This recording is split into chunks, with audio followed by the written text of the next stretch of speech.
So I wanted to give you some tips on how to work with cats that are a little bit more scared or dangerous at the time based on them being defensive.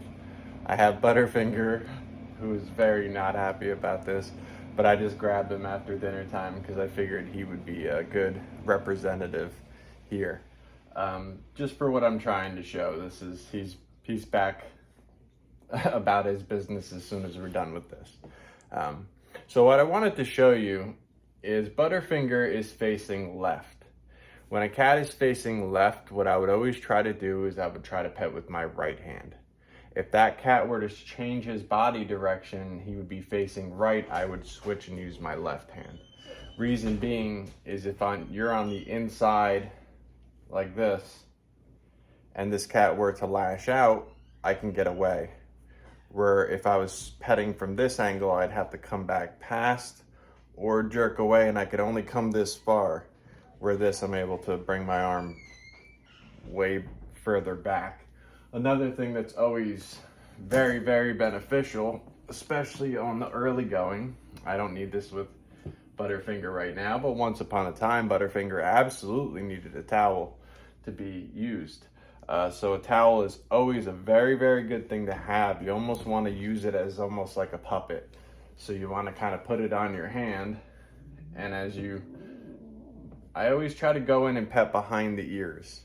I don't want to go over the eyes. That's another spot that I've always tried to avoid. You'll notice the reaction if you come straight at a cat's face, it's not good. They're very hesitant. They're very nervous about what your next move is going to be. And overall, they just don't have a good reaction to it. Your more confident cats, the angles I'm showing you, these won't even apply to them. The more comfortable a cat is with you, the less the angles are gonna matter. The less the specifics. See, as he switched, I would switch and pet in that direction. The way the door is positioned and everything here, it's still not the most ideal thing to show you with, but I'm doing my best. The more comfortable a cat gets with you, the more it doesn't really matter what angle you come from, and you can pet your cat any way you like. But I'm just showing you that on the early side of working with a cat that doesn't really trust you yet, that's one of the things I would recommend, is kind of the opposite of what I'm currently doing. Is left hand when the head's facing right in a cage. And that's going to give you your best avenue to get back and away and avoid any kind of injury, because they're bound to be defensive. And a lot of times I would allow them to get those first 1 or 2 strikes into my towel.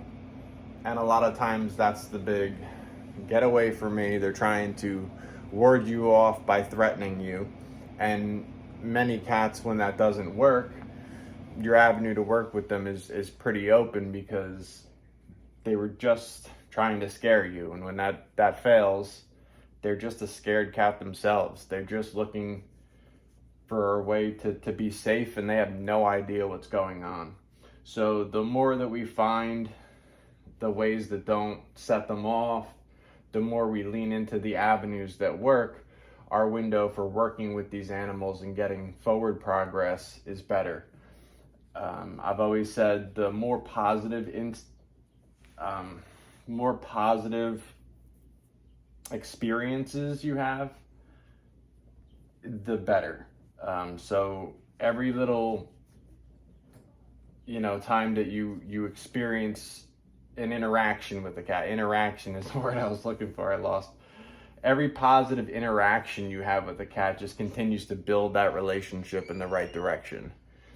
And as you build those interactions to be positive, they keep that. Some cats retain it better than others. Some cats, it's almost like starting over every time you start to work with them again. And other ones, every interaction gets you closer and closer to just them fully letting their guard down, giving you their full trust, and being ready for any kind of adoption that you would put forth. So Butterfinger was a guy who bit someone pretty bad when he came into the shelter based on them not taking these types of advice and not doing the right thing and acclimating him. the animals that are the most dangerous, the cats that are the most dangerous and fearful, are the ones that need our help the most. So I think it's important that we find the ways to work with them, not the ways to discard them. It's everything what my mission has been about. Butterfinger is safe, and he's in no need of finding a home or needing any kind of anything.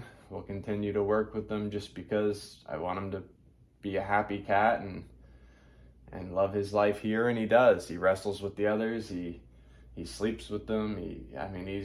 He's a wonderful member of our family, but so many others just like him deserve the same. And it's going to take someone working with them. So I hope that helps somebody out there that's working with cats, maybe trying to acclimate a cat into their home via a crate, as we talked about in the past, maybe fostering a cat and trying to help progress them more forward. And again, pay no attention to the ways that I'm petting the cat through the rest of the video. I'm merely telling you the ways that it's the safest and most successful for me working with cats that are on the more defensive side. I don't even like using the words dangerous, even though danger does exist, but I think defensive is the best way to phrase it, just because it's not their fault that they're trying to defend themselves. They're clearly, they feel that they're fighting for their lives. And I feel they have every reason to feel that way. And it's our jobs to help them.